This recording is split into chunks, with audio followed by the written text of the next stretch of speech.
here on the Odd Shopper channel, and we're going to start in the NBA. So we appreciate you hanging with us. As always, if you're new, then you should be hitting the thumbs up button and subscribing to any new cool content that you stumble upon.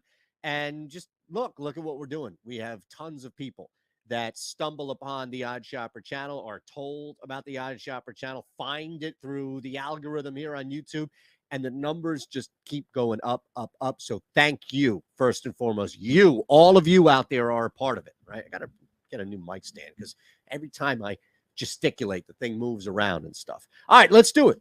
We'll head on over to BetMGM. We also have an opportunity for you at BetMGM to turn $10 into $200. Now, I would love to target, and make sure you check out the 5 and 5 because we have targeted the player prompts in this game, 2 specifically. So nothing here that I want to do outside of the Pelicans just winning this game and winning it by at least 8 points. 2 possessions. We're past that. I'm still within that 3 possession. So blowout is definitely in effect here. And why are we talking about a blowout for a 1-0 Charlotte Hornets team? Because they beat up on the Spurs, and there was so much working against Charlotte in that opener that I thought, and this was my fault, I thought that there would be an opening for the Spurs to take. As bad and as rebuilding, much of it, at least as we see, the rebuild is for the San Antonio Spurs, I thought that would open up the door for an upset. Here, this is just a throttling waiting to happen. Charlotte is still in disarray without Ball and dealing with a bunch of guys. I mean, they don't have Bridges as well. Bouknight is surrounded by some controversy, clearly, and he's getting minutes, which we saw off the bench against the Spurs. This is really just about giving the ball to Terry Rozier and getting out of the way. And that's not a sustainable strategy.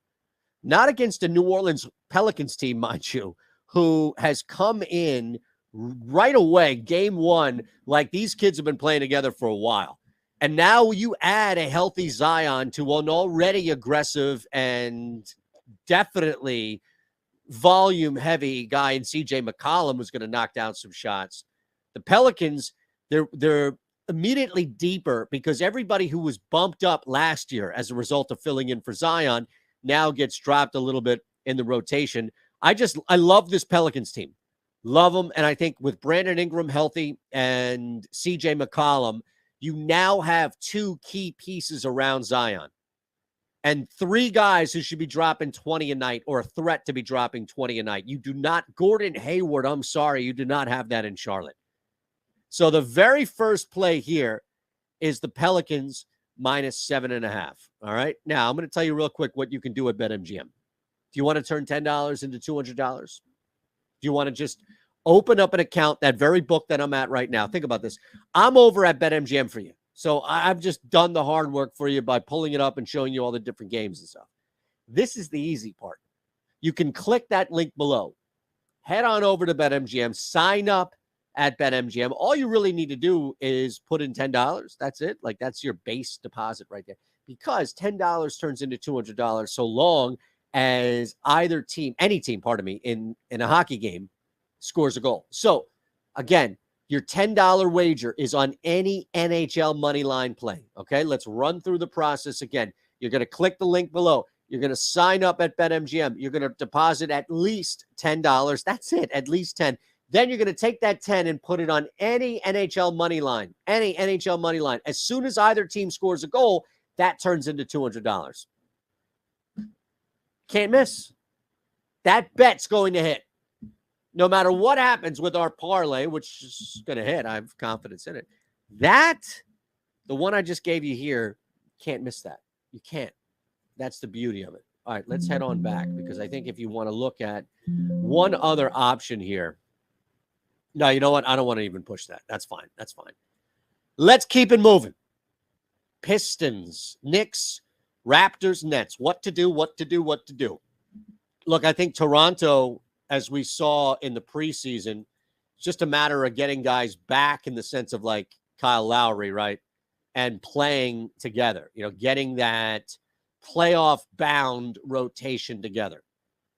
And you saw that really towards the end of their first game.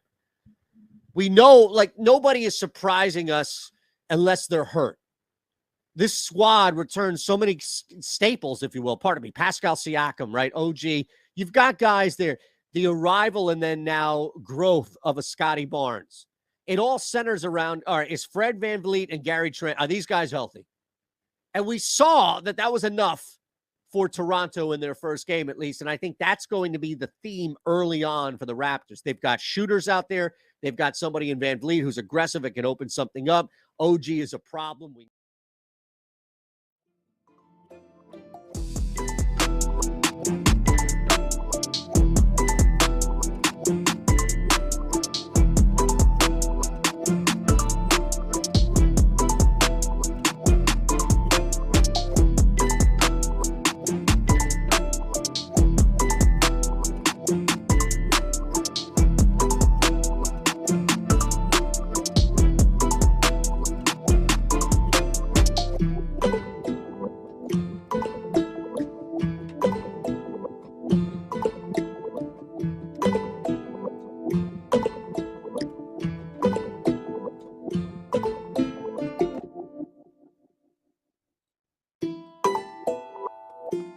Good morning, everybody, and welcome to the Stokastic NBA Strategy Show. While you come in, like the video, subscribe to the YouTube channel. Also, we're sponsored today by BetMGM, so shout out to them. I'm going to give you guys an offer where you get $200 for free for BetMGM a little bit later on in the show, but 11-game NBA slate, so a little bit of odd scheduling to start the year. We've gone 2 basketball games, 12 basketball games, 2 basketball games, 11 basketball games. Today we're on the larger slate size. Adam, what's going on? Do you prefer the 11 or the 2-game slate? If those are the options, I prefer 11. I prefer like 6 to 8. But I am happy now. Like, we've seen every team play, so I hate the first couple, or like the first game for every team, because it's just guessing, and it's educated guessing, but it's still just like, I don't know. I just want to see them play a regular season game and then make better decisions. Yeah, totally agreed. And there are certain things too about this slate where there are players that I do think are mispriced based on what we saw from the first game of the year, or players that disappointed in the first game of the year that also led to really depressed pricing. So interested to see what your thoughts are on some of these players. And 11 games, so let's just get right into it, starting with the San Antonio Spurs against the Indiana Pacers. Now, on the Spurs side of the game, this was the chalk on Wednesday for the first big slate of the year. We'd Keldon Johnson, Devin Vassell, Trey Jones. These guys were all picking up massive amounts of ownership. For today, they have been priced up a little bit, so it's not quite the same amount of chalk going to these guys. But with that said, there's still certainly some ownership going to these guys. We got Vassell projected for 34% ownership right now. Jakob Poeltl, 24%. Keldon Johnson, 24%. So once again, popular, but not quite the 30+% numbers we're seeing projected on the other day. What stands out to you from the Spurs for this slate, and how did what happened in the first game influence that? Yeah, I mean, also a more difficult matchup here. Like, the first night you had them in Charlotte. That had all the potential to just be a track meet back and forth game between two awful teams that play no defense. Here you're at least playing a real NBA team in Philadelphia. But like you said, those prices came up a little bit as well. No, it's the Pacers. Wait. Yep, I can't read. Yeah, I was confused too, especially because the other day when we were doing the show and I fucked up the matchups to start the show. So I was like, oh, don't tell me I fucked this up again right out of the gate. So Yeah, at least we're even 1-1. I don't even know what I looked at. I was like, that's weird. But anyway, so take that back. Not a real NBA team. Still a good matchup. But yeah, I don't want to take too much away from the other day, at least on the negative side. Like, we know that Trey Jones and Devin Vassell may not be the best NBA players. They're not bad, but they're close to fantasy point per minute guys. You lost some playing time in that game. Trey Jones lost like 5 minutes at the end of the fourth quarter, potentially. Devin Vassell, same thing. So I expect them still, if this game's competitive, to be getting around 30 minutes, maybe a little bit more. And, like I was saying, without DeJounte Murray, without Derek White, man, I'm all over the place. Without Derek White, they're both like 0.95 to 1 fantasy point per minute guys. So I don't want to read too much into what they did the other day. Obviously, Trey Jones kind of ended up getting there towards the end of the game anyway. Devin Vassell sucked, but they're still good values. I do think, them being a little bit more expensive does deserve to drive the price down a little bit. Yeah, and as for the matchup against the Pacers, also, no Miles Turner in what on paper seems like a tank move, but he actually got hurt, and one of the weirdest injuries ever. I don't know how this only happens in basketball and not in other sports, but we saw Miles Turner like tripped over a basketball and stepped on a ball boy's foot or something before the first game of the season. So he's injured, and he is definitely the best defensive player on the Pacers. So that is one thing that makes the matchup a little bit easier for the Spurs than it otherwise would have been. But also, it's an easy matchup either way because the Pacers just not are a team that is going to aggressively looking to win basketball games this year. But on the Pacers side, Miles Turner is still out.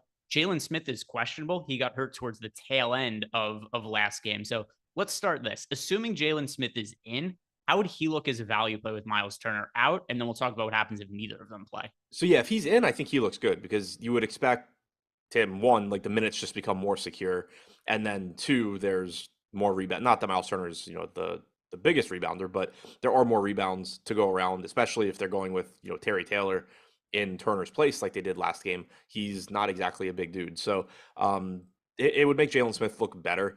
The big thing for me would just be the solidifying the minutes, because if, like, when Miles Turner is in, we know we expect Jalen Smith to start, but then you're just going to have a team that doesn't care about winning and that has plenty of bodies they can just rotate through there based on how games are going. When you take out Miles Turner, that's a lot of minutes that need to be soaked up by Isaiah Jackson, Terry Taylor, O'Shea Brissett. So it makes it more difficult to just randomly remove Jalen Smith from the floor. He had abbreviated first half rotations because of foul trouble, but then you got, a normal second half rotation where he played the first 7 minutes of the third. He closed for the final basically 9 minutes of that game.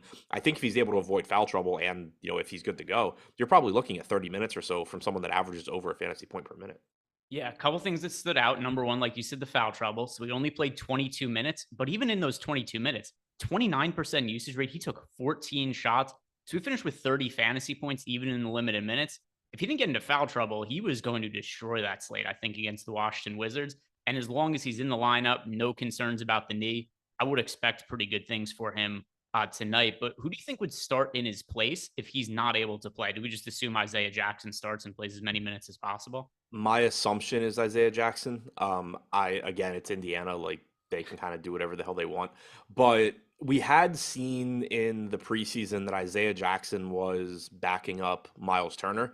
I think when Turner went down, they kind of just threw in Terry Taylor, let Jalen Smith play the five basically. But if you take Jalen Smith out too, like that's a really small lineup if you're going to go with O'Shea Brissett. So I assume it's going to be Isaiah Jackson.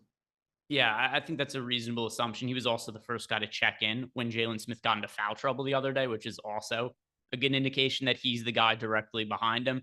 And then the other guy who looked really good for the first slate of the year and somebody who I have bets on to win most improved player of the year this season, Tyrese Halliburton.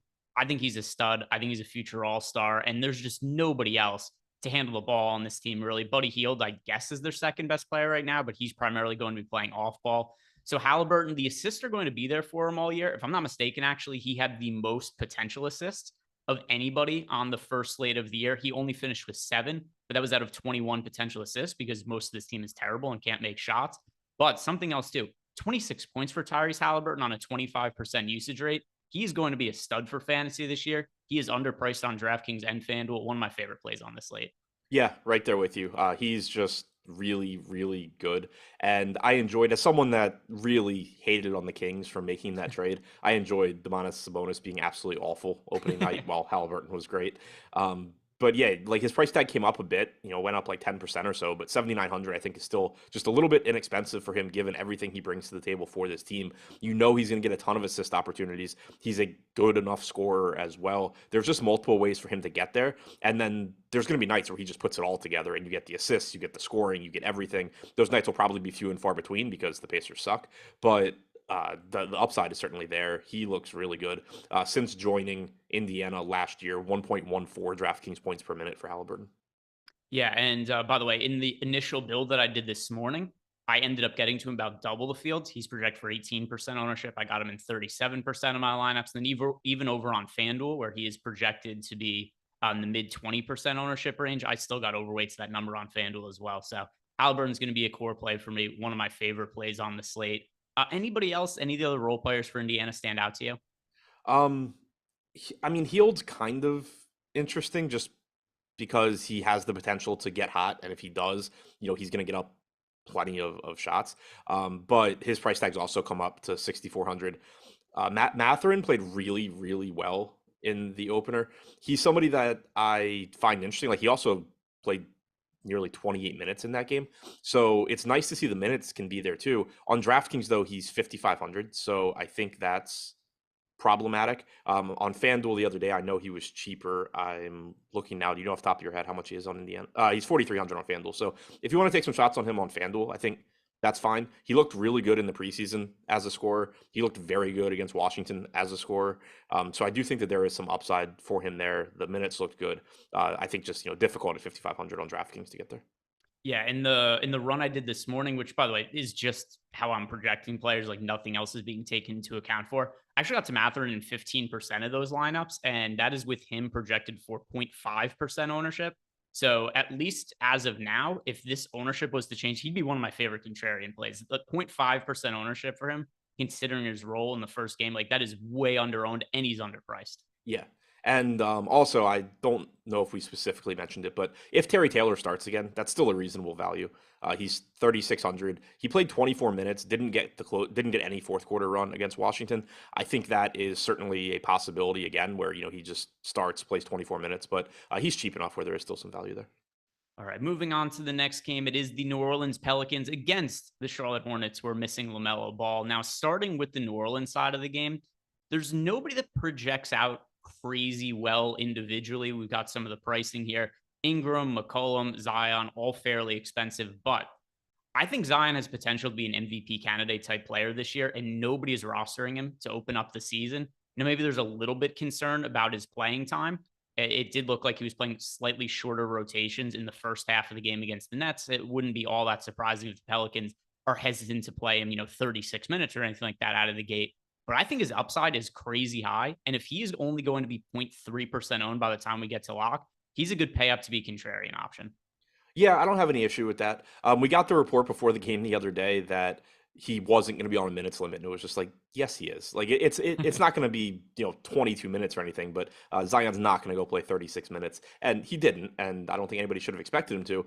But to your point, he is really good, and he did lose basically 4 minutes to garbage time, so maybe he would have played 34 minutes, in which case that makes him look even more appealing. He had a 34.8% usage rate. I think New Orleans is going to be a really difficult team to rely on anybody individually on a night-to-night basis because they just have a lot of mouths to feed, a lot of really good players. So I think you're going to see some volatility there where, Zion some nights ends up not being the guy, or Brandon Ingram some nights. Ingram game one had a 35.8% usage rate. McCollum and Joval were at 25. Maybe sometimes you'll see Ingram at 25, McCollum at 30 something. So I do think you're going to see some volatility in there. But what that does is it drives down the median projection, but it doesn't do anything to cap their ceilings. Like it just means that CJ McCollum, Brandon Ingram, Zion Williamson, they all project a little bit lower than they would if one or two of those other guys were out, but they still have the ability to just go out there and throw up massive games any given night. You're not going to have like this even distribution of fantasy production in every single game. It's more so that it's going to even out over a large sample. So game to game, it just creates the opportunity to take advantage of these guys at low ownership. Obviously, you have a really, really good matchup here. I'm with you. I think Zion at low ownership is worth taking a chance on. And I think McCollum and Ingram look pretty good as well. Yeah, 0.3% projected ownership for Zion on DK right now. FanDuel, where he's less expensive, $8,800, still only projected for 1% ownership. I like him a whole bunch on FanDuel. I actually got to him in about 12% of my lineups, which at 1% ownership, another pretty good looking GPP play to me. Let's talk about the other side of the game where the Charlotte Hornets, there's no LaMelo Ball for them. They've been listing him as just out like on a day-to-day basis. It seems like he's going to be out for an extended period of time with the grade 2 ankle injury, but in his absence, Kelly Oubre moved into the starting lineup. Terry Rozier played a big role. Gordon Hayward also played an expanded role. The minutes in that game also got a little fudged up because it was a game against the Spurs where it was massively one-sided. The Spurs are just going to absolutely suck this year. They are going to be so beyond terrible. Also, Greg Popovich's last year. I can't believe they're making him go through this, but we've got this team going up against the Pelicans, and it should be fairly high scoring. The total is 229.5, one of the highest totals of the entire slate. What stands out from the Charlotte side? I think it's pretty similar to what we saw against San Antonio, with the exception that now they're playing a real NBA team. And I actually have it right this time. They're playing a real NBA team. So it's still appealing players. And I think the trade-off is, they're playing a good team, but now Terry Rozier is only getting 13% ownership. His salary came up like $400. Hayward's at 14%. Oubre's at 11%. Those guys are still pretty appealing. If they do manage to hang in this game, you're looking at 30 something minutes from Rozier, probably the same thing for Hayward. Kelly Oubre certainly not afraid to shoot the ball. He only played 23 minutes in the opener, but he dealt with some third quarter foul trouble. So that he dealt with some first half foul trouble as well. So really affected his playing time. I think all three of those players at low ownership seem like pretty appealing tournament options. This seems like a good game in general to target in tournaments from a standpoint of, maybe there aren't that many guys from this game that are like your highest owned across all of your lineups. But this is a really useful game, I think, for just mixing in lower owned guys that still have really high ceilings. Yeah, I think that does totally make sense to me. There's a game that's expected to be really high paced, high scoring, and there isn't that much ownership. You got Rozier projected for double digit ownership, but by and large part, this is not a game that's expected to be popular, but a lot of points are supposed to be scored in this one. And by the way, if you guys want access to all of the tools that we have, projections, ownership projections, not just for NBA, but pretty much all of the DFS sports out there, we've got you covered over at Stokastic.com. And if you sign up using the promo code Hardwood, you are going to get 10 days of projections for all the sports for only $10. That also is going to come with our new lineup generator, which is a really useful way if you guys are short on time, or if you just want the simplest way to get lineups. There's going to be a couple different buttons you click to customize in terms of you playing tournaments, what size tournaments are playing and all that. And then you're going to get lineups that, based on our simulations, are projected to finish in the top 20% of GPP. So it's a really useful tool that you guys should check out. And when you're signing up, use the promo code Hardwood, $10 for 10 days of all of our projections and tools for all the sports out there. Next game that we have here on the slate is the Chicago Bulls against the Washington Wizards.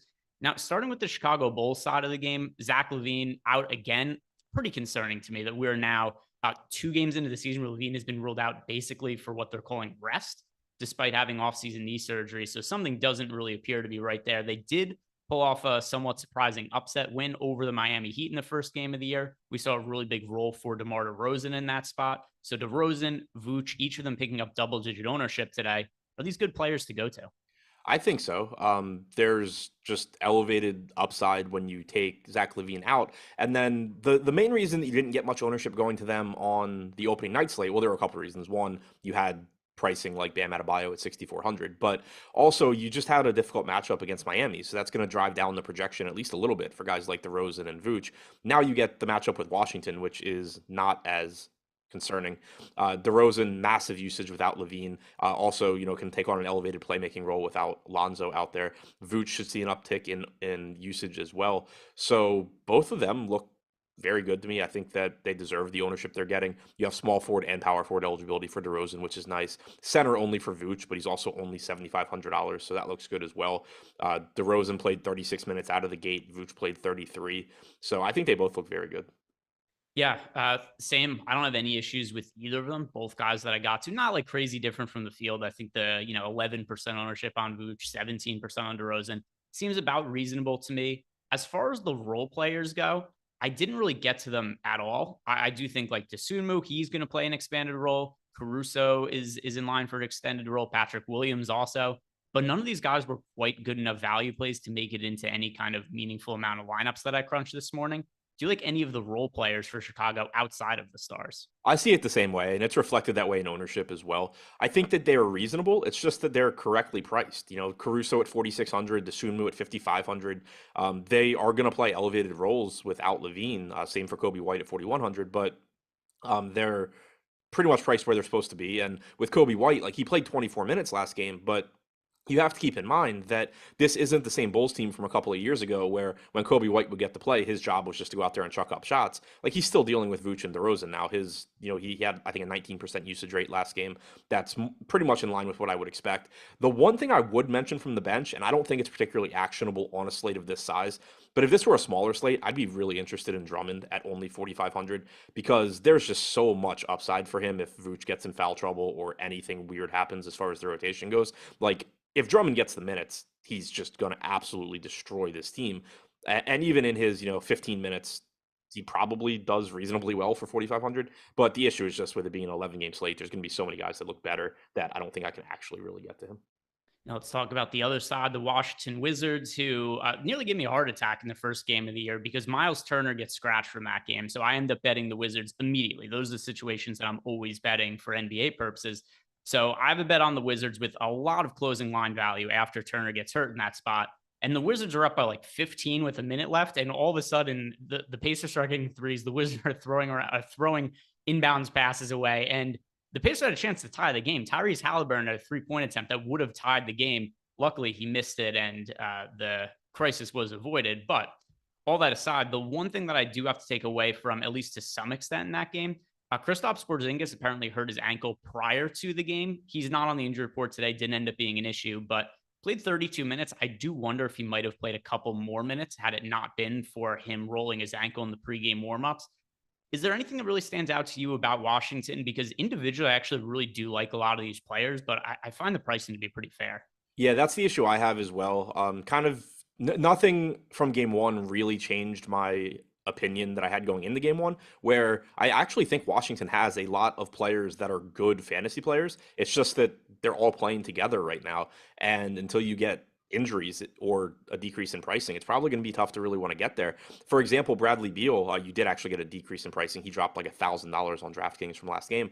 But in game one, he had a 23% usage rate. And the Wizards broadcasters during that game were even kind of talking about like, it's good to see Beal actually have competent teammates, but also like this is going to be an adjustment for Beal. And then after the game, Beal was like, look, I'm happy to just be able to pass the ball to guys and like actually get back to getting like some catch and shoot threes and not have to do everything offensively. So from like a team standpoint, I think that's really good. From a DFS standpoint, it's going to be really frustrating because you're just not going to be able to rely on Bradley Beal night in and night out to go have a 33% usage rate.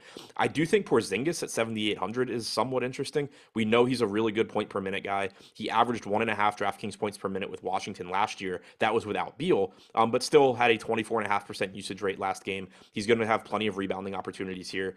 Same goes for Kyle Kuzma as far as rebounding goes. Those guys should pretty much get whatever they want.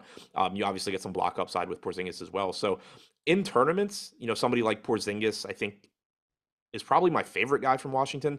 Beal and Kuzma are reasonable. Morris is reasonable, but there's nobody that really stands out just because you expect them to cut into each other so much. Yeah, on DraftKings, by the way, even with the price discount for Bradley Beal, he was just more overpriced than anything in the first game of the slate relative to other guys, made it really hard to get to him. On FanDuel, he's only 8,200. I actually find that to be a pretty decent price point, only projected for 5% ownership. But still, I got to him 8% in the build I did this morning, so it's not like he was a core player or anything. But yeah, 8,200 for just to piggyback your point on Beal, because I had mentioned his salary falling too. That's not a situation where I'm like, oh, his salary fell because he had one bad game, like jump on it. When he was at 9,600 going into last game, he was showing up in my optimal lineup like literally 1% of the time. So him dropping to 8,600 is just like, okay, now he's getting closer to where I think he should be. It's not one of those situations where it's just like, oh, this guy had one bad game, like go jam him in every lineup. Yeah, that's how I see it as well. An $8,200 price tag on FanDuel, 86 on DK, more or less fair. It's just there's a lot of guys to roster on this slate, 11 games, and he's going to be in my player pool, but not really a priority in any kind of way. And like you said, some upside in Porzingis. How much I actually get to him remains to be seen later on in the day, but I think they're two guys that are playable, but are not going to be priorities. They're kind of like the Pelicans light to me. Yeah, I think that makes sense. Like obviously, I like the players on the Pelicans more, but in terms of like talent and DFS production, but it's just a bunch of guys where any given game they have the potential to go off, but for the most part, they're just going to cut into each other enough where it's tough to trust them. Yeah, no, I think that does totally make sense, and it's a team that, at least out of the gate, I don't anticipate I'm going to get a ton of exposure to. But once some of these players start to get injured, like Porzingis at some point, probably going to miss games from the Pelicans. One of those guys going to miss games, and then some of those other guys are going to stand out more. But as of right now, it's going to be hard to really think any of those guys are going to carry the bulk of the usage. On a complete side note, keep an eye on like just sort of what Porzingis is doing early in the year. I happened to catch an interview with him after the Wizards game the other day, and he said that he stopped lifting weights. He started working like solely on mobility and stuff. He thinks it's better for his body. But then he also said that he got into like analytics for the first time in the offseason and is like, he was like, just watch. He's like, my shot chart's going to look different, like blah, blah, blah. So I don't know. It kind of sounded like when you hear pitchers talk and then you're like, oh shit, this guy just got a lot better. Yeah, it's definitely a possibility. Although it's kind of weird for basketball because sometimes it almost helps if they're idiots because the usage will be really high. If they have an understanding of what a good shot is, it might just mean they shoot less. Well, the example Porzingis used was really funny to me. Like it's something I would have never thought about. He was talking about his 3-pointers and he was like, I've always taken deep threes because I can and I don't know. He's like, it looks cool. You like to practice it. And then he was like, but like I was digging into all this stuff and I realized that like I'm 7'3". I should literally have my toes like up against the 3-point line when I shoot threes. There's no reason for me to be deeper. So it's like stuff like that where I don't know, maybe he shoots better from 3 this year. Yeah, certainly a possibility. At the very least, I think it's going to help Washington. I don't think that they're going to be like a surefire playoff team or anything like that, just because the East is so loaded and deep this year. But I think that they're probably going to be in the play-in game and they could compete for a playoff spot, which is probably a lot higher than the majority of people. I think this is a pretty solid squad that Washington's put together, health bearing, because they still need Porzingis to stay healthy, which who knows if that does or doesn't happen. Next game here, Toronto Raptors taking on the Brooklyn Nets. And I'm really interested to hear what you think about the Nets. But first, we have to start with the Toronto side of the game. And a guy that I was pretty high on as a contrarian play for the first game of the year, and I'm going to be going back to again today, is Scotty Barnes. His role in the first game of the year, he does a little bit of everything. I was really surprised to see the amount that the ball was in his hands, though. So it was a 23% usage rate, but also 7 assists. So it does look like he's going to be a primary facilitator for this team this season. And another team that's pretty spread out in terms of where their production is, because they got Pascal Siakam, Fred VanVleet, Scotty Barnes, OG Anunoby. But the pricing here is pretty favorable. Scotty Barnes, $6,300 on DK, $6,600 on FanDuel.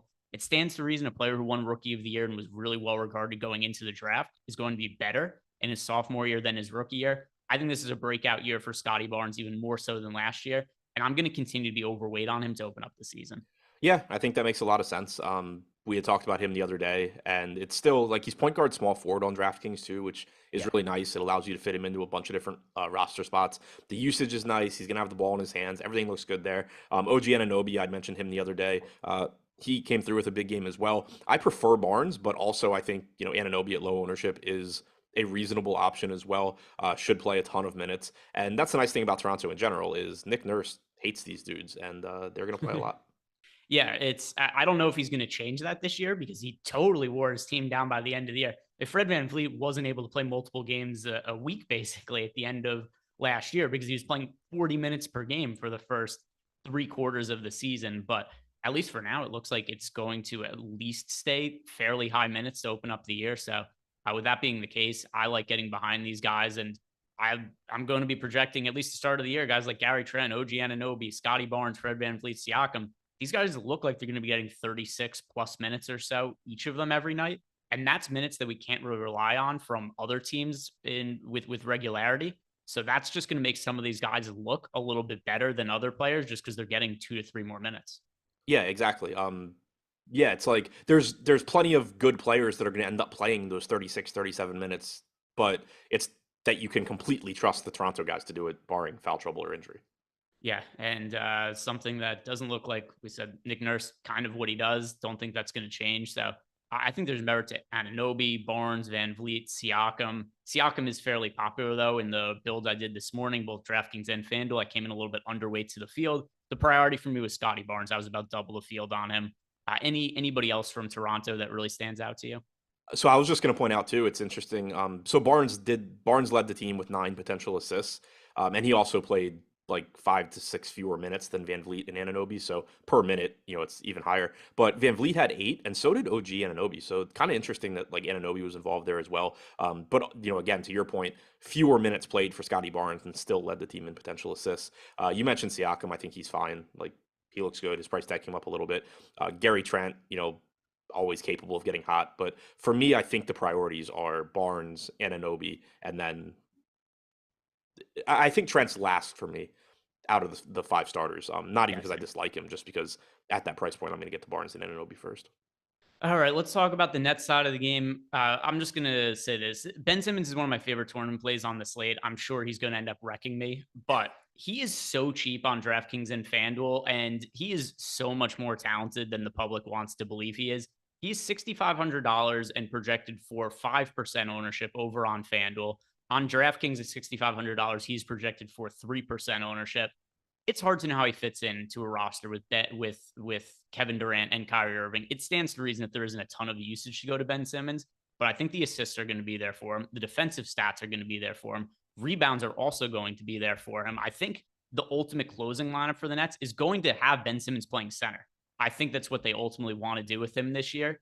And it's hard to really take away too much from the first game of the year because he got into early foul trouble. He had a really difficult time guarding Zion, which a lot of people are going to have trouble guarding Zion. Like, I don't know how anybody's supposed to guard him. He moves like a guard. He's gigantic. He's super fast. He's super strong.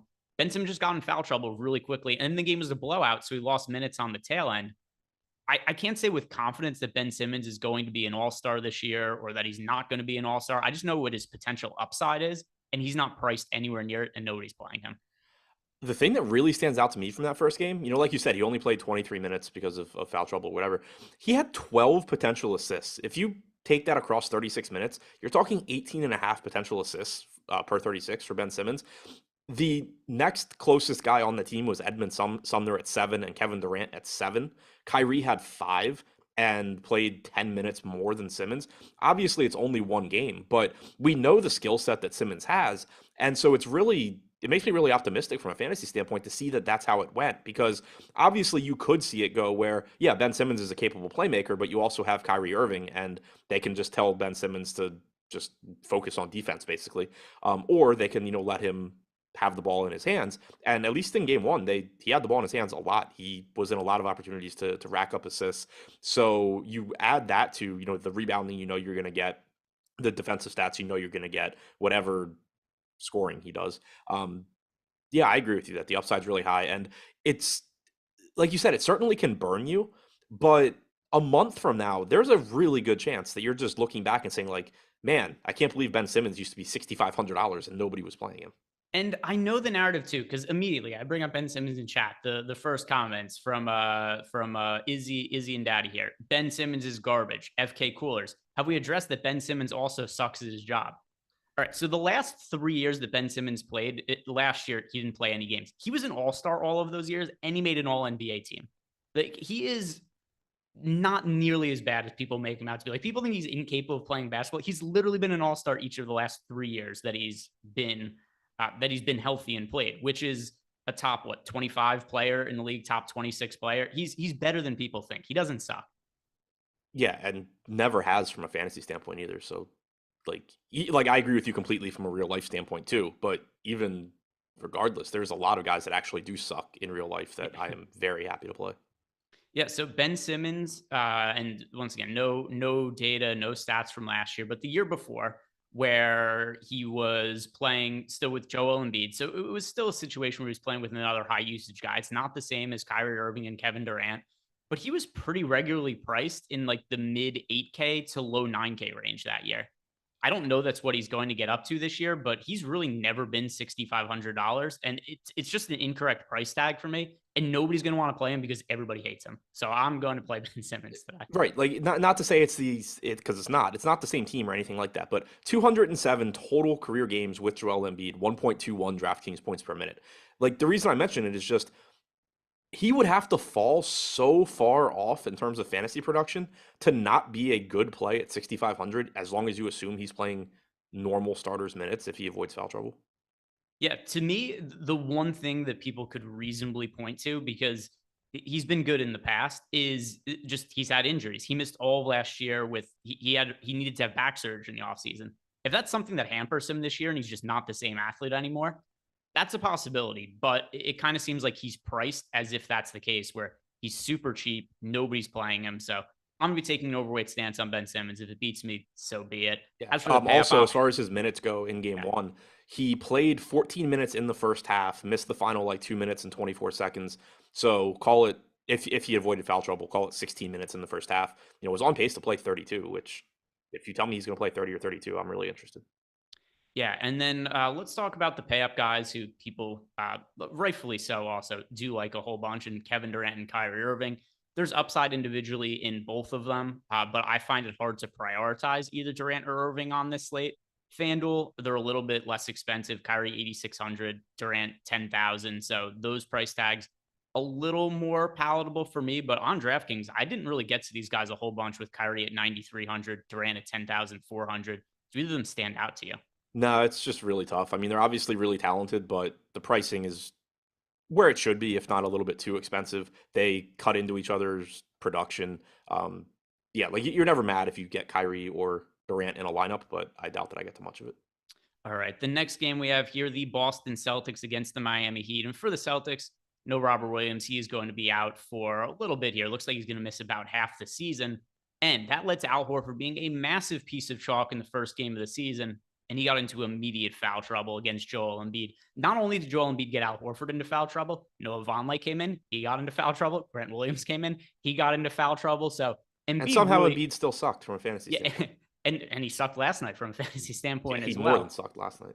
So it's hard to put too much weight into the playing time for Al Horford in the first game of the year. But with that said, nobody's really looking to roster him today. What is your expectation for the Celtics front court now? I mean, I'm expecting 30 minutes or so from Horford. Obviously, the foul trouble played a big role. But in the games that he started without Williams last year, he averaged about 30 minutes. And keep in mind, that's going to include games where he was in foul trouble. So it's a situation where, like, if the game goes perfectly, maybe Horford plays even more. But on average, I'm expecting, 28 to 30 minutes from Horford. He averaged over a fantasy point per minute. So I still think he looks decent at 5,400 as a bounce back guy. This is obviously an unappealing spot, but I still think he's a reasonable value at 5,400. Yeah, and then as for the pay up guys on the team, and also I think Al Horford's not an awful contrarian play to really troll people. It would be really funny if he had a big game today. Just the the outrage that would be on social media if Horford goes out and scores like 40 fantasy points today. As for the pay up options, Jaylen Brown, Jason Tatum, I found it hard to pay up for Jaylen Brown when I was building my lineups. Jason Tatum, I think that he looks decent, but he's also projected for about 20% ownership today. And I think that ultimately there's going to be other guys that I'm going to just prefer spending up for. Matchup against Miami isn't the easiest one. So if you get to Tatum, that's okay with me, but the ownership to me is about fair. Anything else from Boston really stand out to you? It's a team that I'm not getting a ton of exposure to. The $5,300 price tag on Marcus Smart seems pretty cheap as well. I hate this matchup, but like he played 36 minutes last game. If he avoids foul trouble, I expect him to keep doing that. So him and Tatum are both just in situations where they are underpriced. It is also a tough matchup. They are also getting ownership. So they kind of come out as like neutral to me as far as I think they are getting the ownership they deserve. I don't think there's like a massive edge in those guys, but I do think they still look like good plays. And let's move on to the Heat side of the game. And Bam Adebayo, enemy number one in these parts. So Adebayo is $7,900 on FanDuel, about reasonable. Still a little underpriced on DraftKings at $7,100. I thought he was going to be crazy cheap for this slate. $7,100 is still on the cheap end for Bam Adebayo, but I thought he was going to be even cheaper than he was for the first game of the year. I think this is a good bounce back spot for Bam Adebayo. I'm still looking to buy low on him, but it's a little different playing him at $7,100 on DK as opposed to the other slate where he was $6,400. So $700 price increase. I still like getting to Bam. I think it's a chance for him to bounce back.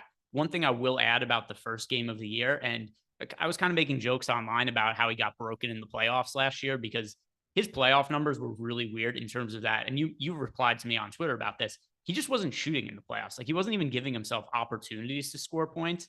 He was taking shots in the first game of the season. They just didn't fall. He had a 27% usage rate. He took 15 shots, and all of them were around the basket. He just only made 5 of them. More often than not, he's going to shoot better than 33% of the field. So good bounce back spot for Bam Adebayo. He's just not quite as strong of a value as he was in the first game of the year. Yeah, I mean, it's a difficult matchup and the salary came up a bit, but I just view that first game from Bam so much differently than the general sentiment. Like everybody, and I get it because like everybody, myself included, jammed Bam into lineups. Then he killed those lineups.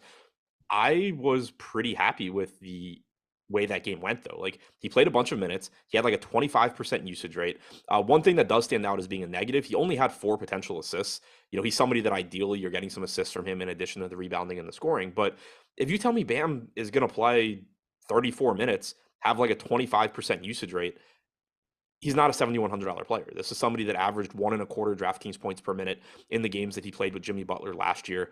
He's just not this cheap. And I'd just be a lot more concerned if he had a 16, 17% usage rate, because then it would be like, all right, did he just get the yips in the playoffs and now he's just not going to shoot the ball anymore?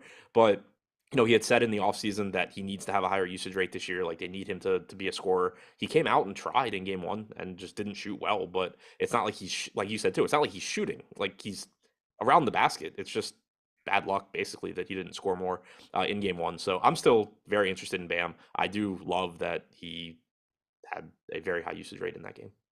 Yeah, and I see it the same way too. If I would be really concerned if Bam Adebayo had a bad game and just didn't take shots. Like if he was 5 of 7 from the field, that's far worse to me than being 5 of 15 for fantasy purposes. For real life purposes, obviously, you don't want your center going 5 of 15.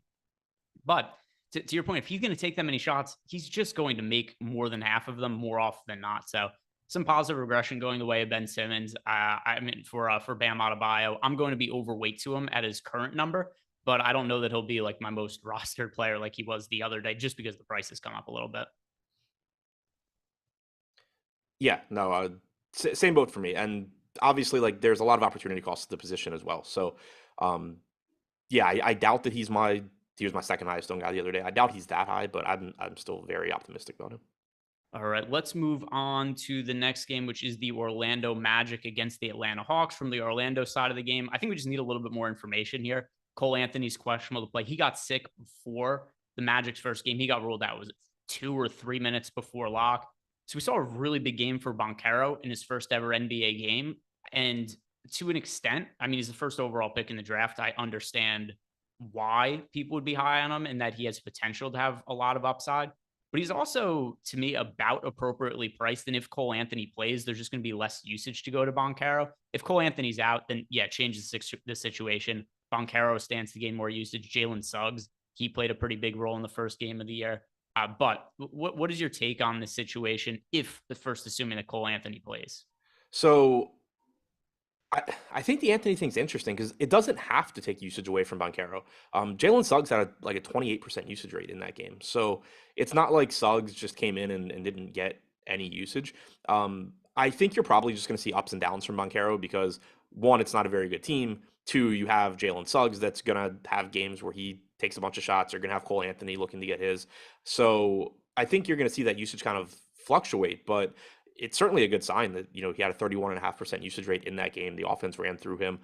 I don't think he stands out as like a priority or anything, but certainly more interested in him today, I guess, than I was in game one. I had none of him in game one, so may not get any of him here either. But I just don't know that Cole Anthony has a huge impact on him, given how much usage Suggs had in that game too. Yeah, and something else too, Banchero's priced up to $7,400 on DK. I don't have him projected poorly right now with Cole Anthony, and I have him for 36 fantasy points. It's just hard for me to get up to that 7,400 price tag. Things will change if Cole Anthony is ruled out. But in terms of the rest of the team, anything else from Orlando really stand out to you? Because to me, there's just nobody I'm really going to be prioritizing if Cole Anthony plays. So, as expected, Franz Wagner did lead the team in potential assists with 10. He had 5 actual assists. Didn't have a great fantasy game. Had a pretty high usage rate as well. So, he's someone that I'm kind of interested in just because I think that he's being slept on a little bit, but at the same time, he's not at a great price tag. I think he's tough to prioritize. So, yeah, there's nothing that like really stands out to me, but any of Carter, Wagner, Banchero are reasonable tournament plays at basically no ownership. And on the other side of the game, I'm still not totally sure what to make of the Atlanta Hawks. Trae Young, DeJounte Murray actually both looked really good in the first game of the year, and there was a usage to go around as well. Trae Young still 33% usage rate in a game against the Houston Rockets. DeJounte Murray, his usage rate was a little bit lower at 23%, but he did everything for the team. He had assists, he had rebounds, he had defensive stats. So it looks like there's still going to be opportunity for Murray and Young. And I watched most of this game just because I was interested to see the dynamic between the two of them. I was surprised how well they meshed in the first game that they played together, but we also have to take into account they played against the Houston Rockets, who might be the worst defensive team in the NBA.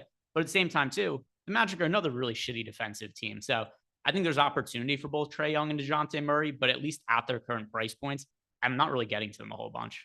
So I'm really encouraged by the fact that you got 18 potential assists from Young and 17 from DeJounte Murray in the first game. We had talked a lot about their minutes being staggered, and so you're going to get at least a nice chunk of minutes for each guy where the other one isn't on the floor and it's just all them.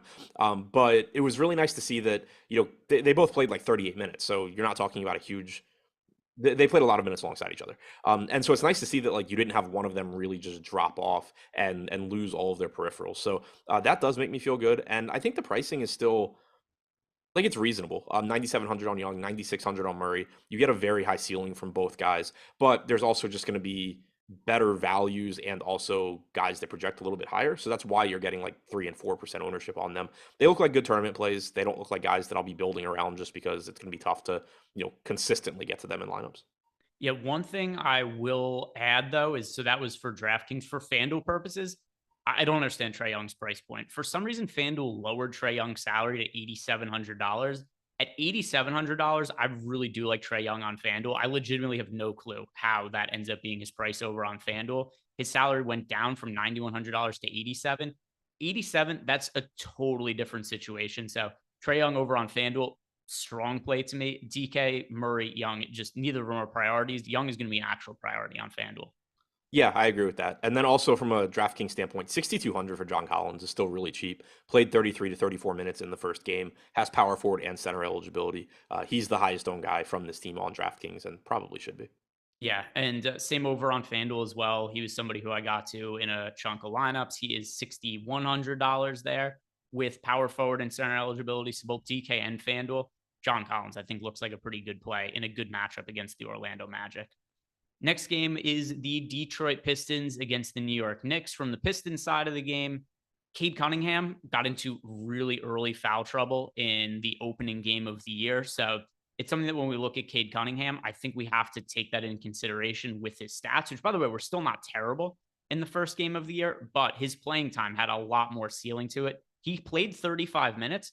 He might have been close to 40 minutes had it not been for the foul issues. Still 18 points, 10 assists, 24% usage rate. So in my initial run with Cade Cunningham, he is at $7,900 over on FanDuel.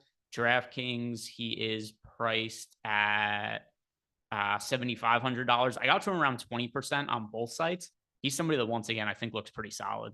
I agree with you, and I hate it because I hate rostering him. He just burns me so much. But 7,500 is just cheap for somebody that's going to play as many minutes as he is, and that is as productive on a per minute basis as he is. Like you said, 35 minutes in game one could have been more potentially. We saw him, sort of pick it up as last year went on after a really slow start. Not the best matchup against the Knicks, but he's just going to get so many opportunities on this team that 7,500 at modest 10% ownership just seems appealing. Led the team with 14 potential assists in his 35 minutes. So, yeah, I'm going right back to Cade. Yeah, and he wasn't great in the first game of the year, but it's not like he sucked either. I mean, he scored 37 fantasy points on DK at a 7K price tag. And once again, if we give him those 3 or so extra minutes, which I think that's being conservative, saying he would have played 3 more minutes in that game, it's hard to project him outright to play 40. It's just not out of the realm of possibilities, especially with the Pistons being a team that look like they're trying to make a playoff push this year, but unrealistically, but it's what the team's goals seem to be after trading for Bogdanovich. So I do think that Cade Cunningham, his game from he was probably going to score over 40 fantasy points if it wasn't for the foul trouble. Yeah, agreed. And then as for the rest of the team, though, I just can't prioritize anybody. I don't know what to make of like the Bogdanovich Bay combination. Jaden Ivy, he looked kind of shitty in the first game of the year. Big man situation, Isaiah Stewart and Durant, both of them are going to be splitting minutes in the front court. There's nobody I really like here outside of Cade. No, and the pricing doesn't really help either. Like Jaden Ivy played 32 minutes, had a low 20s usage rate. If you make him like 5K or 5,200 or something, I'm kind of interested in taking shots, but he's 6,100. So there's just other guys in that price range that you can be a lot more confident in their production. Amadou Diallo's 3,300, but didn't play enough minutes for me to want to get there. Killian Hayes had 11 potential assists in 16 minutes, which is awesome, but 16 minutes at 4K for Killian Hayes, not going to happen. Bogdanovich looked really good. He's still 5,600. Bay's 5,700, but there's just nothing I can really prioritize here outside of Cade. BetMGM is sponsoring today's show. And if you guys haven't signed up to BetMGM yet, here's why you are missing out. They are basically going to give you $200 for free when you make a new account with them. And this is only going to be a limited time offer. They only do this stuff for the start of new seasons. So if you haven't taken advantage, take advantage of it now. Here's what you need to do to get $200 from BetMGM. Sign up by clicking on the link below in the description box. You head on over to BetMGM, place a $10 money line bet on any NHL game. And as long as there's a goal scored in that game, they're paying you $200. So you might not know anything about hockey. Cool. I don't know shit about hockey either, but it doesn't matter because this $10 bet is going to return $200 as long as there's a goal scored in the game. Just make sure to sign up by clicking on the link below. And then also we've got Odd Shopper where you could compare all of the odds across different books. And that's also why you should be playing on different books, because yesterday, for instance, I bet the under 23.5 points for Kawhi Leonard, and it was going to hit the under no matter what, no matter where you placed it. But other books had it at 17.5. Why would you ever want to bet an under 17.5 when an under 23.5 is available somewhere else? So just sign up at different books and make sure you are getting the best odds possible. Next game on the slate, the Utah Jazz, coming off a pretty surprising win over the Denver Nuggets. The Jazz roster, I guess as we look at Utah as they're currently constructed, the roster probably isn't as bad as a lot of people would make it out to be after they traded away Rudy Gobert and Donovan Mitchell in the offseason. But at some point, it does seem fairly likely Jordan Clarkson, Mike Conley, Kelly Olynyk, players that could be on the move later on in the year. But at least for tonight in a matchup against the Minnesota Timberwolves, does anything stand out here? Markkanen played 33 minutes in the first game. He's still relatively inexpensive at 5,900. He's leading the way with 18 to 19% ownership on DraftKings. Makes sense to me. Just a reasonable price tag on a good enough point per minute guy. Other than that, nobody really getting any ownership. Jared Vanderbilt rebounds like an absolute madman, but can't stay out of foul trouble. I think he had like 12 rebounds or something in 18 minutes. It was, I don't remember the exact number, but I know it was insane. So like he's someone where there is upside there as like a very low owned guy, but then he just is in foul trouble a lot and it's really tough to rely on him. But there's not much that stands out as a priority for me outside of Markkanen. Yeah. So and something else too about this team is the way it's constructed. I think the minutes are going to be really spread out. So we saw Clarkson, who was not in foul trouble, didn't even close the game, and he ended up playing 29 minutes despite starting. He didn't play all that much in the later stages of the game. Kelly Olynyk played just 15 minutes. There was some foul trouble situations, but I still think it's just going to, in general, be really hard to project the minutes for guys outside of maybe Markkanen's minutes are consistent. I don't really know what to make of the playing time of anybody else. Like I didn't even think Rudy Gay was really going to be in the rotation. And then he played a pretty significant role. I thought Talen Horton-Tucker was going to play a bigger role for this team. He played 14 minutes despite guys being in foul trouble. I just don't know what this rotation looks like, especially for a team that I really do think their goal is to try to get Wembanyama. I thought Sexton would play a little bit more too. One thing I guess the most interesting thing to me probably is that Olynyk is $4,800 with power forward and center eligibility. We know he's capable of being a fantasy monster if he gets the minutes, and we really just can't get any read on what those minutes were going to be from game one because he played a 7-minute stint to open the game, picked up 2 fouls, went to the bench, came back in with 9 minutes to go in the second quarter, picked up a 3rd foul within 3 minutes, went back to the bench for the rest of the half. If he was going to play 16 minutes in the first half, like barring foul trouble, he was basically playing a rotation where you were looking at 32 minutes or so from Kelly Olynyk. If Kelly Olynyk plays 32 minutes at 4,800, he is going to be a really, really, really good play.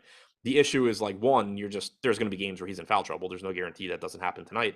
And then 2, we can't be that confident in this team having a consistent rotation from game to game because they just have so many new pieces that I'm sure they're still trying to figure out how to piece together. But Olynyk is the one that I guess I would point to where it's like there is some uncertainty here that creates a massive ceiling if things break your way. Yeah, and I think that actually totally does make sense with Kelly Olynyk because the minutes, yeah, like you said, is 15, but he did foul out. Would he have played more if he didn't get into foul trouble? Certainly.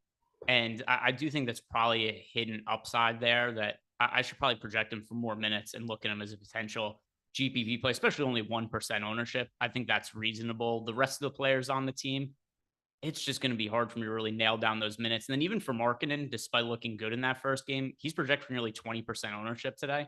I don't know that I really want to play him all that much when I'm going to start factoring in ownership later, especially because yeah, go ahead. Yeah, no, I was going to agree with you. Like, to me, he looks like the safest, best, however you want to phrase it, play from Utah. But, like, at 20%, okay, cool. Like, I can probably find other guys in that range that are lower owned.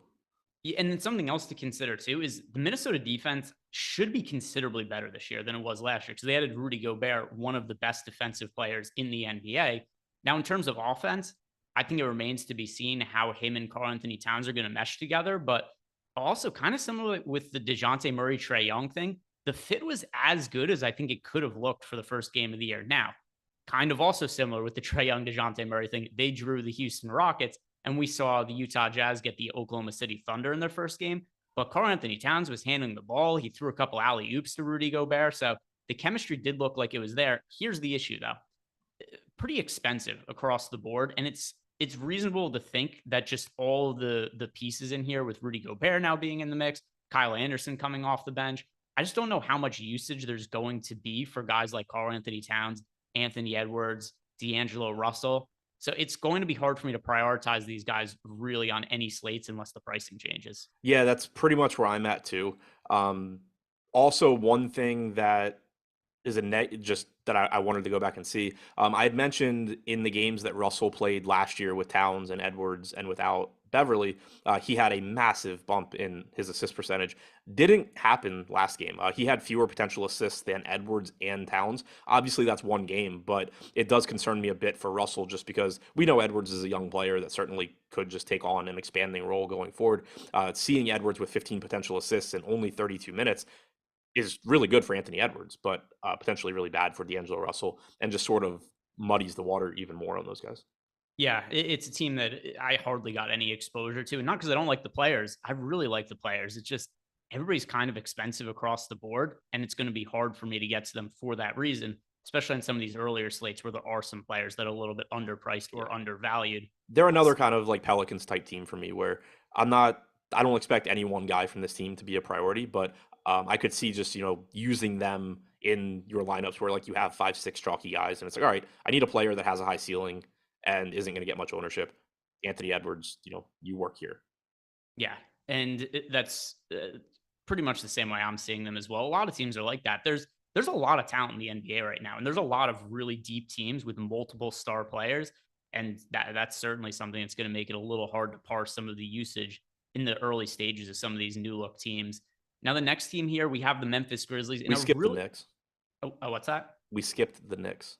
Oh, okay. Well, to make this easy, there's not that much I like from the Knicks anyway. That's all right. Randall's cheap, right? Let me go back. I mean, he's 8,400, but he's getting 4% ownership. The highest owned guy from the Knicks is Brunson at 5%. To me, it's, again, like if you land on Julius Randle, that's fine. But at the same time, like Jason Tatum is $400 more expensive than Julius Randle. In the lineups I ran this morning, my most rostered Nick was Jalen Brunson, and I got 2% of him. So it's a team I don't really think I'm going to get. I didn't mean to skip over the Knicks, but if there was any team I was going to skip over, I'm happy it was them. Is there anything else from the team that you want to talk about or stands out? My bad to the Knicks. I didn't mean to do that. No, I don't think so.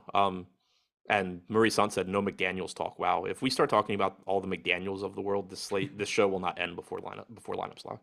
Yeah. So let me see in McDaniels how much of him. Like if I had like one or two lineups with McDaniels, that wouldn't surprise me. But that's not somebody who's going to be making it into a lot of my lineups. I could guarantee that. Yeah, I mean, he had a big game. He played a lot of minutes, but like, it's just very difficult for him to consistently produce. Can he end up in a lineup like here and there? Sure. But if you start touching on all of those guys, this show will literally last 12 hours on an 11-game slate. Out of 150 300 lineups, 150 on DraftKings, 150 on FanDuel, I got Jaden McDaniels into 0 of them on both sites. So he's expensive, and he's probably not going to play a very big role this year. He's in the mid 5K range. He's 5,300. He's projected for 0.1% ownership. Yeah, it's not somebody who's going to be a priority. If you're playing Jaden McDaniels at 0.1% ownership and he goes scores 1 million fantasy points, cool. But I don't really think he's any sort of priority on this slate. Where players could be a priority, though, Memphis Grizzlies against the Houston Rockets. So with no Jaren Jackson Jr. in the front court for Memphis, and we have to keep in mind the game did go to overtime, but Santi Aldama played 39 minutes. He scored 40 fantasy points. He was fairly low owned in the first full slate of the year, I should add. And he was somebody who made a massive difference in tournaments. How much do you buy into his role going forward with Triple J out? I mean, I buy into the playing time. I don't buy into him just being this fantasy monster that we've seen, I guess in the preseason and then obviously in game one. Would have played like 34 minutes in regulation, had around a 17% usage rate. Massive game, and like the upside is going to be there just because he's playing those minutes. But at the same time, he's also up to $5,100 now. I'm just not convinced that he's some great fantasy option. Like you're still dealing with Desmond Bain and Ja Morant from an offensive standpoint. You still have Steven Adams as a big, I think Aldama's fine. 8% makes sense to me. And I do think a pretty good pivot off of him is Steven Adams, who's $5,300 on DraftKings. Now, the center position is always loaded, so it's hard to say like go out and play, a whole bunch of Steven Adams, but I did get overweight to him in the first crunch I ran. And I also think he's only projected for 3% ownership. I wouldn't be surprised if Aldama ends up being much more popular than the current 8% projected ownership, just because he was such a difference maker in the first slate of the year. And I should also add here that Aldama is only $4,300 on FanDuel. I would not be surprised if he ends up being really popular on FanDuel at that price point. Just looking at how Aldama scored a lot of his fantasy points, what you said before, only a 14% usage rate. This is not a guy who's going to be taking a massive amount of shots. The game also went to overtime, but rebound dependent, some defensive stats as well.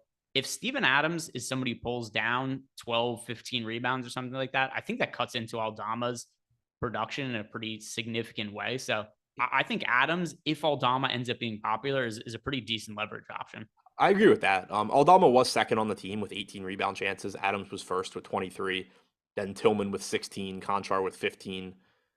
So, I mean, like, the opportunities were there. I just think he's fine. Like, I think he's correctly priced. He's going to play a lot of minutes. He's going to get a lot of rebounding opportunities. I don't think he's going to be somebody that you just see consistently put up, greater than 1 fantasy point per minute. And then as for the other players on the team, Desmond Bain, Ja Morant. Desmond Bain looks a little bit better on FanDuel than he does on DraftKings. FanDuel left his price point at $6,300. He's shooting guard and small forward eligibility. DK only shooting guard eligibility and $6,900. He is picking up some ownership at 14%. I think that's reasonable. But on FanDuel, that's a core play for me. Shooting guard and small forward eligibility with the price remaining cheap. Desmond Bain, Ja Morant, the two guys that we're expecting to pick up the most usage for now for Memphis. How do you like their stars here? I like them a lot or I'm assuming, what is the official status on? So Brooks is doubtful again. So assuming he doesn't play, I like them both a lot. We talked about that a lot prior to the last game, where like it was difficult to get to Ja Morant, but he just sees such a bump without Dillon Brooks because there's nobody on his team stealing the ball from him. 10-1 is expensive, but he sees a really big bump without Brooks. He also led the team, not surprisingly, last game with 19 potential assists in his 38 minutes. So I still think he looks good. And then Desmond Bain was kind of mediocre from a fantasy standpoint last game, but he had a very high usage rate. I'm seeing it at around 28%. Also was second on the team with 15 potential assists in the 37.5 minutes he played. Really good spot against Houston. I like going right back to Desmond Bain here as well. He just didn't make the shots. He shot 6 of 22 from the field, 3 of 13 from 3. He's a very efficient scorer and a very good 3-point shooter.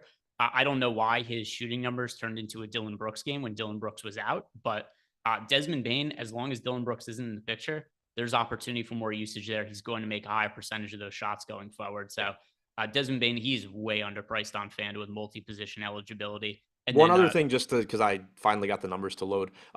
Since the start of last season, so 399 minutes for Santi Aldama and 1,958 minutes for John Conchar, 0.85 DraftKings points per minute for Aldama, 0.84 for Conchar. Those are both like solid fantasy options, and that's why I think they still look reasonable at their increased salaries given their playing time. But just to reiterate, like, these aren't brand new players that we don't know what they're going to do. They're probably going to even out to around 0.85 fantasy points per minute. And on the other side of this game, there are players I really like. Kevin Porter Jr., Jalen Green, Jabari Smith. Jabari Smith is $4,800 over on FanDuel. That is an incorrect price tag. On DK, he's more appropriately priced at $6,000, but at only 2% ownership, I'm willing to take a chance on just the overall talent here and the fact that he was a top overall pick in the draft. He played 33 minutes in the first game of the year. He wasn't very efficient with his shot. He also got into some foul trouble, picked up 4 personal fouls. I think there's opportunity for Jabari Smith to play really big minutes, and a lot of Houston games are going to be really high scoring this year. The total in this game is 232.5. That's the highest on the slate. There should be a lot of scoring in the game, and nobody is all that expensive from Houston. Yeah, I agree with you. I like the Memphis side and I like the Houston side quite a bit as well. Jabari Smith at $6K on DraftKings, probably about where he should be, but like you said, he's really cheap on FanDuel. Bruno Fernando's salary came up to $4,400 on DraftKings. That's at least at a point where like it can go very poorly for you, but he still played 26 minutes. He was really productive in game 1. If they're going to actually let him be the starting center and, be on the plus side of a split with Şengün, then he's still got plenty of upside here. He's getting 15% ownership. Again, that's kind of a scary price tag for him just because depending on how the game is going, depending on how guys are playing, it shouldn't surprise anybody if you get the game where Fernando plays 20 minutes and Şengün plays 28 and 4,400, you can kind of be in trouble with Fernando. But the flip side of that is if Fernando's playing well, it seems like the minutes are his to get. And so that is appealing. Kevin Porter Jr. at only 7K, 21% ownership, makes a ton of sense. Led this team with 15 potential assists last game. He's over a fantasy point per minute guy going back to last season. Now you don't have Christian Wood. He's going to look really good. Jalen Green's salary came up $700, but he was one of the most underpriced guys on the last slate at $5,400. So still certainly willing to get to him at 12% ownership as well. He was second to Porter with 9 potential assists in that first game. He was someone that took a huge step forward as his rookie year went on. I expect more of the same this year. So just a lot of pieces to like from this Houston team.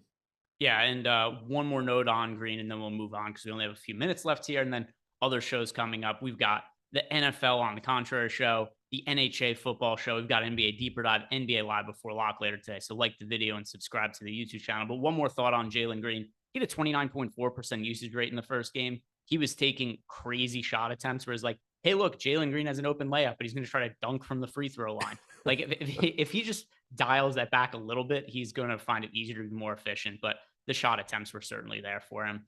Couple games left to talk about. The next one, the Phoenix Suns against the Portland Trailblazers. And the Suns, people were writing them off quite early in their first game of the season, where there was these takes that like, oh my God, Luka Doncic owns the Suns. He broke them in the playoffs. And then the Suns end up coming back from a massive deficit and winning that game. So I'm looking at the Phoenix Suns right here, particularly on FanDuel. Devin Booker, $8,300. Chris Paul, $7,400, and neither of them picking up ownership. I think that makes some semblance of sense. Over on DraftKings, Chris Paul, $7,100. That's a playable price point. $8,900 for Booker. I think that's about fair. I'm not really getting to him. But $7,100 for Chris Paul and 73 on FanDuel, I think that he's a decent-looking contrarian play with upside. Yeah, I think it's a decent spot to get to. Again, like he's not somebody I don't expect to just be, like, oh, Chris Paul is my highest owned guy or anything like that. But at 10% or 11%, that's a pretty decent spot to just say, okay, well, I have these popular guys. I can save some ownership and go to Chris Paul. At least he gets, has some upside. There are certainly guards that I like a little bit more in that price range, but certainly a solid option, good matchup and all of that. In the opening game, he played 30 minutes, but didn't play down the stretch. So I would assume he plays more here. Yeah. Do we have a reason he didn't play down the stretch? I think no, not a specific one. I think just as they were just down a whole bunch in the game and they came back with the bench unit, and I think they just kind of rode with that for a little bit. Okay, yeah. I mean, the guys that closed, that makes sense. So Damian Lee played the entire fourth quarter. DeAndre Ayton played the entire fourth quarter, so it's not like he subbed in. Same for Bridges. Cameron Johnson, I think, got hurt, but yeah, one or the other, he never came back. The only guy that subbed in the fourth quarter was Payne for Paul and then Booker. So like my assumption based on the first half rotation, it looks like they were planning to sub Paul out where they did and then probably bring him back for like the final 3 to 4 minutes, and they just never brought him back. Yeah, it was just the bench. We see teams do this sometimes. Yeah. The bench was playing really well. They just went with it, and they were down like 25 points at one point in that game and came back, and they just left with the bench unit. It was first game of the year. This isn't if it was a playoff game, I'm sure Chris Paul would have been in there, but they were just kind of playing what was working. And by the way, Cam Johnson, not on the injury report. He is expected to play today. Other side of the game, the Portland Trailblazers. I think this is a really underrated team coming into the year. I think people forget this is a team that had the longest consecutive streak of making the playoffs before last season. And people have just been dying for Damian Lillard to go play somewhere else. There's been fake trades to put him on other teams for years now. It's kind of made people forget that he's actually good and this team is not terrible. But I also think because the players are kind of better here than expected, with Damian Lillard, Nurkic, Grant, Hart, Simons, this is another one of these teams where I think it's kind of hard to project the usage and nobody really stands out relative to their prices. Yeah, I think Hart looks good. Like he's pulling the most ownership by far. 25% seems like a lot for him, but at the same time, he does have guard and forward eligibility on DraftKings at 5,400. So I get why he's popular. Had like a 14% usage rate in game one. He's just 6 potential assists, second on the team, but also 10 less than Damian Lillard, who led the team. He is someone that just kind of contributes in every category when he's out there. So it doesn't matter as much that he's a relatively low usage guy. He's just going to be a nice piece that like holds your lineups together, I think. Outside of that, though, nobody getting a lot of ownership. Nurkic at 6,100, getting 6% or 7%. Grant's getting 5%. Dame's getting like none. But at the same time, I get it because he's like the same price as Young and Murray and, not that far behind Morant. So it's tough to get there. But yeah, this is a team that I think there's a lot of upside in individual players, but again, it's just difficult to really pinpoint anyone outside of Josh Hart, and that has more to do with just him being a little bit mispriced. Final game on the slate, we've got the Nuggets and the Warriors. And on the Denver side, Jokic was a little bit disappointing in the first game of the year. He was my most rostered pay-up option, finished with 46 fantasy points against the Jazz. And he also got into foul trouble in that spot. Didn't close the game either because it was a blowout, so we lost a couple minutes from that standpoint. We do have Michael Porter Jr. back in the mix for this team. He had no real minutes restriction. He played big minutes. Jamal Murray played very limited minutes in the first game, though. So I'm looking at this team this way. I think that we should see Jamal Murray's minutes slowly start to climb, but I'm not really looking to roster him anytime soon. As for other guys on the roster, Bones Highland is okay from a salary saving perspective because he's relatively cheap. Jokic, always a good pay-up option, but at the same time, too, I think he's going to be a little bit less productive this year than last year, just because Jamal Murray and Michael Porter Jr. are in the mix. With Jokic being more reasonably priced on DraftKings and FanDuel today, he's still the player I'm going to project for the most fantasy points, but I'm not going to be jamming him in the same way as I did on Wednesday. The issue is just that there's so many centers that are like half the price or, 2/3 the price of Jokic. So you're still getting what I think, like you said, the highest projected guy on the slate. Like, can his production come down a bit? Sure, but you're still he was up there with Giannis as the best point per minute guy in the league. If you're going to take him from 1.7, 1.8 fantasy points per minute to 1.6, that's still really, really good, and it's going to be like the best guy on every slate. He still led the team last game with 17 potential assists. He had a 27% usage rate, which was higher than everybody except Bones Highland. He was still very, very heavily involved, even if a little bit less than last year. The biggest thing that makes it difficult for me to get to him a lot, though, and I still like him at 7%, but the thing that makes it the most difficult is just, I think you'll end up building a lot of lineups where it's like, all right, this lineup with Jokic looks pretty good. And then it's like, well, I don't really like this one piece. What if I drop Jokic $4,000 to some 7K center and I can upgrade that piece I don't like to somebody a lot better? I think you're just going to get a lot of lineups that you like that way. And that's why he's 7% owned. So basically, if you can get to Jokic, I would still be very confident in doing it. But the fact that there's a lot of underpriced centers makes it a little bit more difficult. Yeah, he's the player I've projected for the most fantasy points today, and I got to him 5% on my DraftKings run just because there's these other guys that look really good at the center position. There's a lot of them to play, so it did make it more difficult to get to him. In that end, you can only play a center in 2 spots, center and utility on DraftKings FanDuel, just the 1 spot. So it is a little prohibitive getting to him for me. And then on the other side of the game, it's hard to prioritize anything from the Warriors. I know Steph Curry ended up being really good in the first game of the year after there was the fake report that he was going to be playing limited minutes. But still, Steph Curry is not as good of a fantasy producer as he is a real life player. He has these games individually, like he did in the first game of the year, where he's hitting his shots, the assists and the rebounds are there. But he's just not a guy who regularly puts up 60 plus fantasy points. He does it occasionally, but typically the ceiling and the floor is much higher on a guy like Nikola Jokic or other pay-up options. There's nothing I'm really prioritizing from the Warriors. No, me neither. You summed it up well with Curry. Obviously, he's got tournament winning upside anytime he steps on the floor. And typically when he has those games, I just don't win the tournament that day because it's so difficult to get to him when he's always priced for his real life talent level and for the fact that he can go win those tournaments, but he's not as good a point per minute guy as a lot of the guys he's priced around.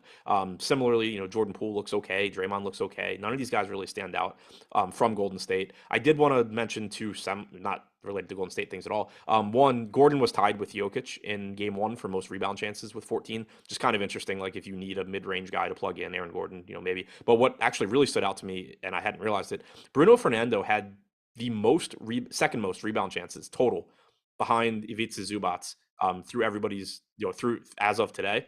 And Fernando played 25 minutes. He averaged 1 rebound chance per minute in that game. Obviously not going to continue at that rate, but pretty crazy to see. Yeah. So that is going to do it for us today, guys. More information coming for DFS. We got everything covered today. So check out all our football content today. We got NBA Live before lock, NBA Deeper Dive later. Just like the video, subscribe to the YouTube channel, and see you guys later.